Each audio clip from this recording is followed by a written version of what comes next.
Good morning बेटा। तो कल जो अपना नेक्स्ट वीडियो था उसके अंदर हमने स्लेंट डेटा और टीनोफोरा के बारे में पढ़ा था। आज हम उसके आगे नया टॉपिक नया संघ आज पढ़ेंगे और वो आपका है प्लेटीहेलिमंथीज। कौन सा है? प्लेटीहेलिमंथीज। फाइलम कौन सा है? प्लेटीहेलिमंथीज। इसकी जो डॉर्सल सरफेस जो होती है, ठीक है, डॉर्सल सरफेस जो होती है वो आपकी कैसी होती है? चपटी। मतलब ये वाली जो सतह होती है ये चपटी होती है और ये जो होती है वो सामान्य होती है। तो ये आपके कहलाता है छट्टे कर्मी, इसलिए इनको कहा जाता है छट्टे कर्मी। ठीक। फिर अधिकांश जो जंतु होते हैं वो अंत परजीवी होते हैं। मतलब ये परजीवी होते हैं। परजीवी में भी कैसे होता है? अंत परजीवी, मतलब अंदर रहते हैं, शरीर के अंदर। ठीक है। लेकिन कुछ स्वतंत्र जीवी भी होता है, जैसे कि प्लेनेरिया। प्लेनेरिया एक ऐसा है जो स्वतंत्र जीवी है, सामान्य जल में रहता है। फिर यह द्विपार्श्व सम्मित होते हैं। ये कैसे होते हैं? द्विपार्श्व सम्मित। मतलब इनको अगर काटोगे आप बीच में से तो इनमें एक दाया भाग और एक बाया भाग बनता है। उसके बाद इनका जो संगठन है वो अंग स्तर का होता है। किस स्तर का होता है? अंग। मतलब इनके मुख होता है, हाथ मुख होते हैं, पूंछ होता है, शरीर होता है, तो इनका अंग स्तर का होता है। उसके बाद यह अगुह्य होते हैं, मतलब इनमें गुहा नहीं पाई जाती। और नेट के अंदर यहां से क्वेश्चन आया था इन दोनों को मिला के 2020 जो पीएमटी नेट हुआ, नीट के अंदर यहां से क्वेश्चन था कि वह कौन से जंतु है जिनके अंदर द्विपार्श्व सम्मिति व अगुह्य प्रकार की संरचना पाई जाती है। तो वो आपके होते हैं प्लेटीहेलिमंथीज।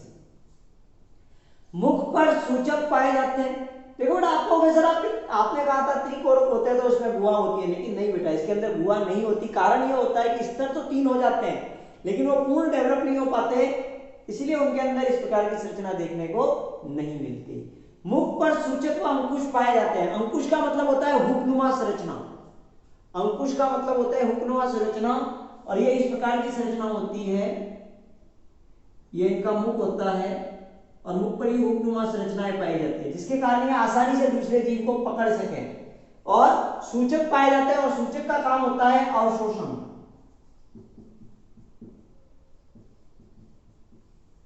इसका काम तो होता है अवशोषण, और अंकुश का कार्य होता है, अंकुश का कार्य होता है अब किसी वस्तु को पकड़ने के लिए, पकड़ने के लिए इसका कार्य होता है। उसके बाद हमने कहा इसका जो शरीर होता है वो खंडीय होता है। मतलब शरीर जो है वो खंडों में बटा हुआ होता है। शरीर जो है वो कहां बटा हुआ होता है? खंडों में बटा हुआ होता है। उसके बाद हमने बात की, लेकिन कुछ जंतु जो होते हैं वो अखंडित भी होते हैं, और ये बेटा इसका विशेष कैरेक्टर है, इंपॉर्टेंट कैरेक्टर, मेन कैरेक्टर है ये इनका मेन कैरेक्टर है। क्यों? क्योंकि देखो बेटा, ये अपने शरीर में पाए जाते हैं या किसी जंतु के शरीर में पाए जाते हैं तो विभिन्न प्रकार के एंजाइम स्रावित होते हैं। और एंजाइम हम जानते हैं अम्लीय प्रकृति के भी होते हैं और क्षारीय प्रकृति के भी होते हैं। अगर एंजाइम हो रहे हैं तो आसानी से ये मर जाएंगे, तो ये जीवित नहीं रह सकते। तो अपने आप को जीवित रखने के लिए ये अपने चारों ओर एक क्यूटिकल का आवरण करते हैं, मतलब एक कठोर संरचना जिसके ऊपर किसी पदार्थ का कोई इफेक्ट नहीं होता। इस प्रकार से पादपों में पाई जाती है क्यूटिकल। द्विबीजपत्री जो पादप होते हैं उनके अंदर क्यूटिकल पाई जाती है। तो ये इसका मेन कैरेक्टर है। फिर ये अवशोषण जो करते हैं वो सतह के द्वारा करते हैं। किसके द्वारा करते हैं? सतह के द्वारा, और सूचक के द्वारा भी करते हैं। उसके बाद उत्सर्जन व परासरण का नियंत्रण जो करते हैं वो ज्वाला कोशिकाओं के द्वारा करते हैं। किसके द्वारा करते हैं? ज्वाला कोशिकाओं के द्वारा करते हैं। ये पहला पॉइंट, फर्स्ट सेकेंड, सॉरी ये फर्स्ट, ये सेकेंड, ये थर्ड, फोर्थ, फिफ्थ, सिक्स, ठीक, सिक्स, ये सेवंथ, ये एट, ये 9, ये 10, 11, 12, 30, 40, ठीक, और लास्ट में ये 15 नंबर पे आपके उदाहरण है। ठीक, तो ये कंफ्यूज मत होना कि कोई पॉइंट किससे मिला हुआ है, तो मैंने आपके लिख दिया यहाँ। ठीक है, ये फर्स्ट लाइन है और ये तो केवल उसके संरचना के कारक है। अब हमने कह दिया अवशोषण सतह के द्वारा करते हैं, और 8वां पॉइंट जो आपके सामने आता है वो आता है आपका उत्सर्जन और प्रासरण की क्रिया जो होती है वो ज्वाला कोशिकाओं के द्वारा होती है। ये बड़ा इंपॉर्टेंट कैरेक्टर है, क्वेश्चन भी पूछते हैं कि ज्वाला कोशिका किस संघ के जंतुओं में पाई जाती है, तो प्लेटी हेलीमंथीज में पाई जाती है। अब याद कैसे रखोगे, तो इसकी एक छोटी सी ट्रिक है, प्लेट में जलते हुए कोयले, यूं भी लिख सकते हो प्लेट में ज्वाला, तो ज्वाला तो आखिर में कोई जलने वाली वस्तु होगी, उसी से होगी, तो प्लेट में जलते हुए कोयले, तो जलते से आपकी ज्वाली कोशिका आती है, प्लेट से आपका प्लेटी हेलीमंथीज आ जाता है, तो प्लेट से प्लेटी हेलीमंथीज, जलते से आपके मोस्ट ऑफ बेटा इसको यूं लिखते हैं, लेकिन आप समझ जाओ इसके लिए मैंने लिखा है प्लेट में ज्वाला, लिखते हैं डायरेक्ट प्लेट में ज्वाला, ठीक है, लिखता तो यूं लेकिन आपको समझ में आ जाए। तो जलते हुए कोयले, तो कोयलों को मैं जलते हुए कोयलों को ज्वाला कह दूंगा, तो प्लेट में ज्वाला, ठीक। उसके बाद कहा ये द्विलिंगी होते हैं, मतलब मेल और फीमेल जो होते हैं वो एक ही शरीर के अंदर पाए जाते हैं। फिर तंत्रिका तंत्र उपस्थित होता है, तंत्रिका तंत्र जो होता है वो उपस्थित होता है। उसके बाद हमने कहा जनन तंत्र है वो पूर्ण विकसित है, जो जनन तंत्र होता है वो पूर्ण रूप से विकसित होता है, और इनमें पित्तक कोशिकाएं पाई जाती है, पित्तक ग्रंथियां पाई जाती है जो पित्तक का निर्माण करती है, पित्तक ग्रंथियां उपस्थित, पित्तक ग्रंथियां उपस्थित होती है। उसके बाद इनमें आंतरिक निषेचन होता है, मतलब ये स्व भी निषेचित हो सकता है, मतलब एक ही शरीर के मेल और फीमेल भी आपस में जुड़ सकते हैं, और पर भी हो सकता है, मतलब दो अलग अलग जीव आपस में संलयित होकर निषेचन की प्रक्रिया कर सकते हैं। परिवर्तन जो होता है वो प्रत्यक्ष एवं अप्रत्यक्ष प्रकार का होता है। डेवलपमेंट जो होता है वो प्रत्यक्ष भी हो सकता है और अप्रत्यक्ष भी हो सकता है, जिसको हम देख भी सकते हैं और नहीं भी देख सकते हैं। उसके बाद हमने कहा एक से अधिक लार्वा अवस्था पाई जाती है, एक से अधिक लार्वा अवस्था पाई जाती है, और एक पॉइंट आपके रहना रह गया यहाँ पे, इनमें पुनरुद्भवन की क्षमता पाई जाती है,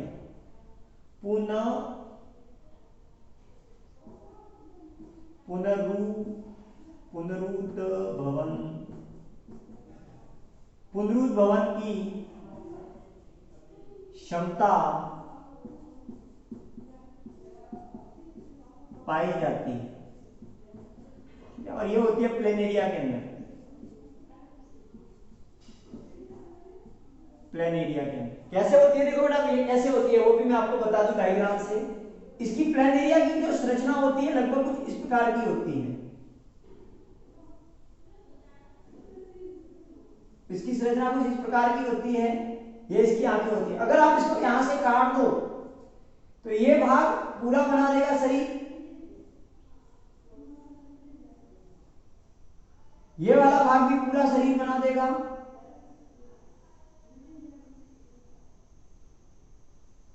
ठीक, ये भी पूरा शरीर बना देगा वापस, और ये वाला भाग भी पूरा शरीर बना देगा,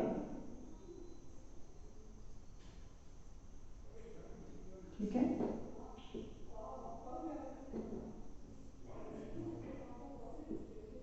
तो ये कहलाता है बेटा पुनरुद्भवन, ये जो है इसको कहते हैं पुनरुद्भवन, ठीक। यहां लिख लेता हूं, इसको मेन कैरेक्टर हटा देता हूं और लिख देता हूं पुनरुद्भवन।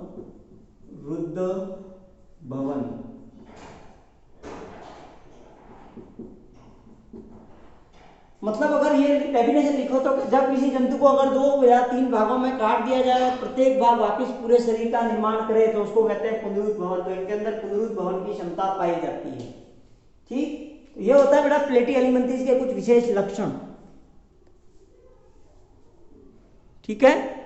वापिस रिवाइज कर दिया मैंने, तो अच्छे से ध्यान देना इसके ऊपर प्लेटी एलिमेंथीज के क्या कैरेक्टर्स हैं और किस प्रकार से हैं।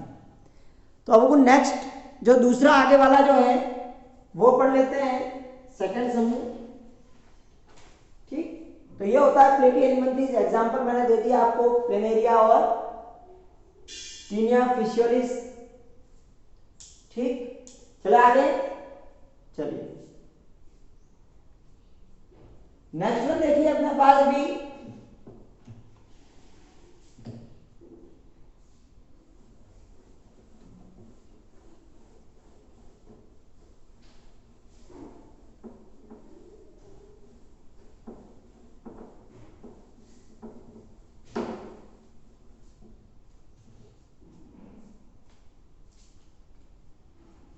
नया सन जो आपके सामने है वो है आपका एसके एलिमेंटीज।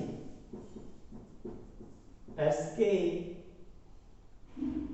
एसके एसके एलिमेंटीज एसके एलिमेंटीज एसके एलिमेंटीज पढ़ते हैं। इसको आपकी बुक में पता नहीं क्या से नाम दिया इसको, एसके एलिमेंटीज। और इसको निमेटोड भी कहा जाता है। एसके एसके हेलिमेंथीज डायरेक्ट पढ़ते हैं। एसके हेलीमेंथीज एसके हेलीमेंथीज, ठीक है। और ये जो नाम दिया था वो किसने दिया था? गोपेन नामक वैज्ञानिक थे, उन्होंने ये नाम दिया था। गोपेन ने एसके एलिमेंटीज कहा था इसको। गोपेन नामक जो वैज्ञानिक थे उन्होंने इसको एसके एलिमेंटीज कहा था। लेकिन एक अन्य वैज्ञानिक हुए गेगनबार, उन्होंने इसको निमेटो एलिमेंटीज भी कहा, ठीक। लेकिन मोस्ट ऑफ वर्ड एसके एलिमेंटीज यूज किया जाता है। तो अब इसके कैरेक्टर पढ़ते हैं। यह जो होते हैं सूत्रक्रमी के नाम से जाना जाता है, इनको सूत्रक्रमी कहते हैं। सूत्रक्रमी कहा जाता है। क्या कहा जाता है? सूत्रक्रमी। इनको सूत्रक्रमी भी कहते हैं। एसके एलिमेंटीज को सूत्रक्रमी के नाम से भी जाना जाता है और गोलकर्मी के नाम से भी जाना जाता है। तो कंफ्यूज होने की कोई जरूरत नहीं है। इनको सूत्रक्रमी भी कहते हैं और गोलकर्मी भी कहते हैं, ठीक है। सूत्रक्रमी और गोलक्रमी। उसके बाद देखो नेक्स्ट वन अपने सामने आता है, मुक्तजीवी होते हैं। मुक्तजीवी होते हैं, जलीय होते हैं, जल में पाए जाते हैं, जलीय होते हैं। और कुछ होते हैं वो स्थल पर भी पाए जाते हैं, वह स्थलीय भी होते हैं। प्राणियों में ये परजीवी भी होते हैं। कुछ जो है वो परजीवी के रूप में भी पाए जाते हैं। सेकेंड वन कैरेक्टर इसका आता है कि यह द्विपार्श्व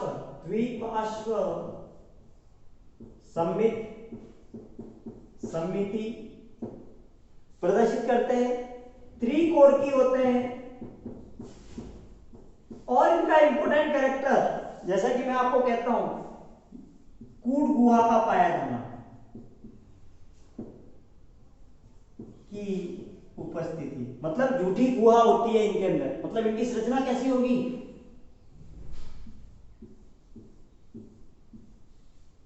ठीक है, ये आपकी मीजोडर्म हो जाएगी, मीजोडर्म। और यहां पर मीजोगैलिया भरा हुआ रहता है। ये एक्टो, ये एंडो, ठीक। उसके बाद हमने कहा शरीर का जो संगठन होता है वो अंग तंत्र स्तर का होता है। संगठन का स्तर जो है, स्तर अंग तंत्र स्तर का, अंग तंत्र स्तर का। शरीर का जो संगठन है वो अंग तंत्र स्तर का होता है। उसके बाद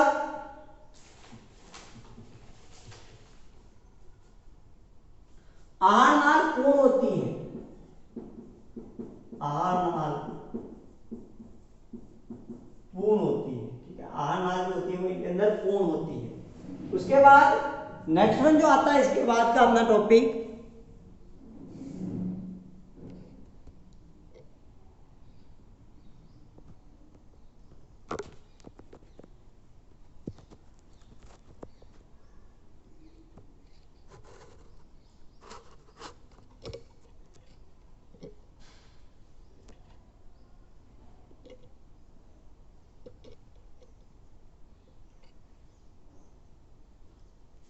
ठीक। नेक्स्ट वन इसका स्तर आता है अपने आहार नाल, इसकी पूर्ण होती है।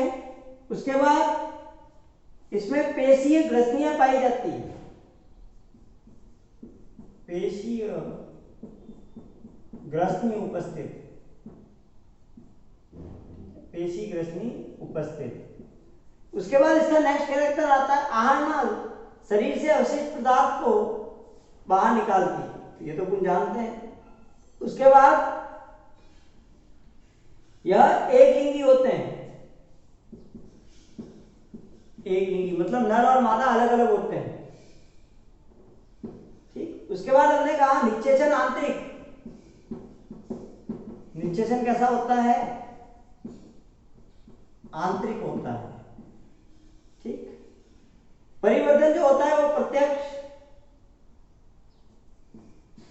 परिवर्धन जो होता है वो प्रत्यक्ष होता है। शिशु वयस्क के समान ही दिखाई देते हैं, और अप्रत्यक्ष जो होते हैं वो लार्वा अवस्था, और प्रत्यक्ष अप्रत्यक्ष भी होता है।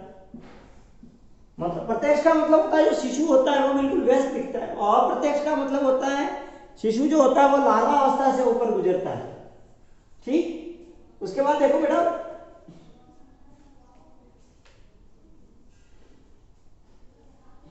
बेलनाकार होते हैं, ये कैसे होते हैं, बेलनाकार। तो यहीं लिख देता हूं, ये यहां पे बेलनाकार होते हैं। कैसे होते हैं, बेलनाकार। ठीक है, ये बेलनाकार होते हैं।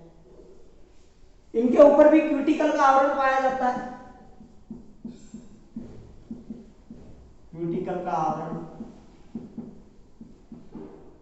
क्यूटिकल का आवरण पाया जाता है। ठीक, उसके बाद देखो नेक्स्ट वन, इसमें कूट गुहा पाई जाती है जो इसकी विशेषता है। उसके बाद मेसोडर्म से आच्छादित श्वसन एवं परिवहन तंत्र का अभाव, श्वसन और परिवहन तंत्र एब्सेंट होते हैं, श्वसन व परिसंचरण तंत्रों का अभाव, तंत्रों का अभाव। उसके बाद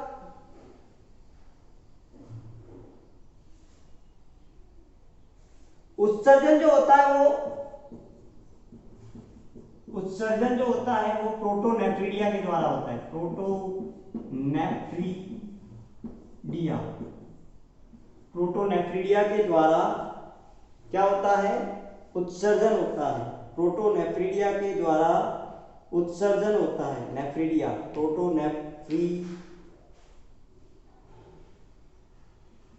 नेफ्रिडिया, प्रोटोनेफ्रिडिया। ठीक है, प्रोटोनेफ्रिडिया। ठीक, उसके बाद देखो नेक्स्ट वन, प्रोटोनेफ्रिडिया के द्वारा इनमें उत्सर्जन होता है। उसके बाद नर जो होता है वो मादा से, मादा जंतु की तुलना में नर जंतु छोटा होता है। परिवर्तन जो होता है वो अप्रत्यक्ष और प्रत्यक्ष भी होता है, ये हमने बात कर ली। तो ये बेटा इसके कुछ इंपॉर्टेंट कैरेक्टर है। जनन तंत्र होता है वो पूर्ण विकसित होता है, जनन तंत्र जो होता है वो पूर्ण विकसित होता है।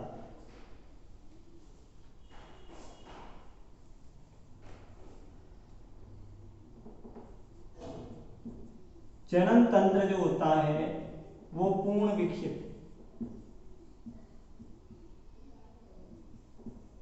जनन तंत्र पूर्ण विकसित होता है। ठीक, ये बेटा इसके कुछ कैरेक्टर्स है। अब अंतिम में बनता है कुछ एग्जाम्पल। ठीक है, इसके कुछ एग्जाम्पल्स हैं, वो देख लीजिए। तंत्रिका तंत्र भी इनके अंदर पाया जाता है, तंत्रिका तंत्र, तंत्रिका तंत्र एक वलय तथा पच्च तंत्रिकाएं होती है। एक वलय, एक वलय वह पच्च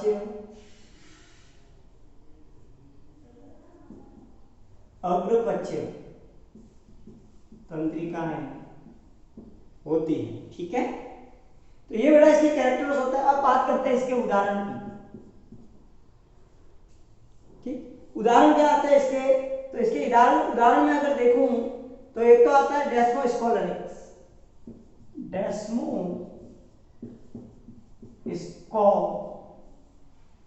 डेस्मोस्कोलेक्स। दूसरा आता है एनोप्लस। ठीक, उसके बाद आता है एस्केरिस, एस्केरिस लुम्बिकाना, एस्केरिस लुम्बिकाना, लुम्बिकाना,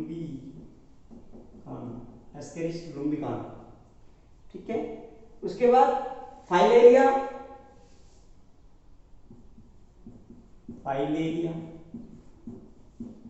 फाइलेरिया, ठीक है। फाइलेरिया क्रमी के नाम से कहते हैं और इसका वैज्ञानिक नाम जो होता है वो होता है वाउचेरिया, वाउचेरिया, वाउचेरिया, क्या होता है? वाउचेरिया।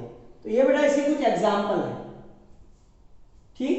वापिस रिवाइज कर रहा हूं एक बार, और स्क्रीनशॉट भी लेना है तो ले लेना। देखिए सबसे पहले ये मुक्तजीवी होते हैं। सबसे पहले तो देखो इसको निमेटो एलिमेंथिस गैगनबार्ग नामक वैज्ञानिक ने कहा था, गैगनबार्ग, ठीक है, निमेटो एलिमेंथिस कहा था इसको। लेकिन बाद में गोपेन नामक वैज्ञानिक है, इन्होंने इसको एस्के एलिमेंथिस कहा, और एस्के का मतलब होता है गोल, ठीक है, और कर्मी। उसके बाद देखिए नेक्स्ट वन, ये बेलनाकार होते हैं। उसके बाद मृतजीवी होता है, जलीय आवास में पाया जाता है, लेकिन कुछ जो होते हैं वो स्थलीय आवास में भी पाए जाते हैं, स्थलीय आवास में भी पाए जाते हैं। कुछ परजीवी भी होते हैं जो जंतुओं के शरीर में भी रहते हैं और बाहर भी रहते हैं। द्विपार्श्व संविध होते हैं, मतलब इनका शरीर जो होता है वो दाएं और बाएं भाग में बढ़ता है। उसके बाद त्रिकोणीय होता है, मतलब इनमें तीनों स्तर पाए जाते हैं, एंडो, एक्टो और मीजो। लेकिन जो मीजो पाया जाता है वो अपूर्ण विकसित होता है, इसलिए इसमें कूट गुहा उपस्थित होती है। ये इंपॉर्टेंट कैरेक्टर है। क्वेश्चन पूछा जाता है ऐसे कौन से जंतु है जिसके अंदर कूट गुहा पाई जाती है, तो वो होते हैं एस्केलिमंथीस। संगठन का स्तर जो होता है वो अंग तंत्र स्तर का होता है, मतलब इनके अंदर तंत्र विकसित हो जाते हैं। आगे हमने पढ़ा था तो केवल अंग लेवल तक ही था, ठीक है। उसके बाद आता है आहारनाल, जो होती है वो पूर्ण होती है, एक लिंगी। आहारनाल जो होती है वो पूर्ण होती है, मतलब इनके अंदर गुहा पाई जाती है, ठीक है, और वो अपूर्ण विकसित होती है। एक लिंगी मतलब पूरा शरीर एक लिंगी है, मेल और फीमेल अलग अलग होते हैं। पेशीय ग्रस्ती पाई जाती है, और निश्चेषण जो होता है वो आंतरिक होता है। परिवर्तन जो होता है प्रत्यक्ष भी होता है, अप्रत्यक्ष भी होता है, और क्यूटिकल का आवरण पाया जाता है इनके ऊपर। अपन जानते हैं क्यूटिकल का आवरण उसको क्या करते हैं, परजीवी के रूप में रहने में सहायता करते हैं। श्वसन और परिसंचरण तंत्रों का अभाव होता है,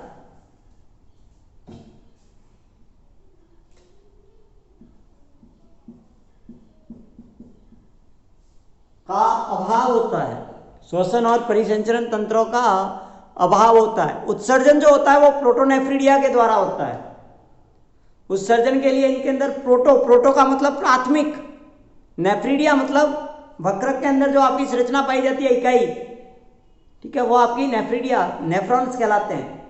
तो नेफ्रिडिया पाए जाते हैं प्रोटोनेफ्रिडिया के द्वारा। तंत्रिका तंत्र एक तंत्रिका वलय तथा अग्रपच्छ तंत्रिकाओं के रूप में पाया जाता है, मतलब इसके अंदर एक वलय पाई जाती है पूरी तंत्रिका की, और जिससे अग्र एवं पच्छ तंत्रिकाएं निकलती हैं। उसके बाद देखिए जनन तंत्र पूर्ण विकसित होता है, जो प्रत्यक्ष और अप्रत्यक्ष हो सकता है, मैंने आपको पहले ही कह दिया है। उदाहरण है वो डेस्मोस्कोलेरिक्स,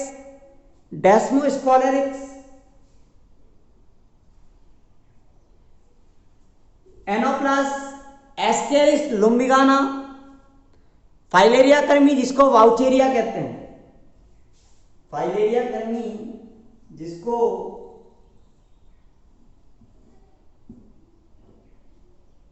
वाउचेरिया कहते हैं, वैज्ञानिक नाम वाउचेरिया, नॉर्मली उसको क्या पढ़ा जाता है, फाइलेरिया कर्मी। तो ये अपना लेसन था। तो नेक्स्ट अपना जो क्लास होगी उसके अंदर हम इसके आगे एस्के एलिमेंथिस के आगे पढ़ेंगे एनेलिडा, ठीक है। एनेलिडा, ऑर्थोपोडा और मोलस्का अपन नेक्स्ट क्लास के अंदर करेंगे, और फिर अपन करेंगे इकाइनोडर्मेटा और हेमिकॉर्डेटा, ठीक। तो नेक्स्ट वीडियो के लिए तैयार हो जाना, और ज्यादा से ज्यादा इस वीडियो को देखो।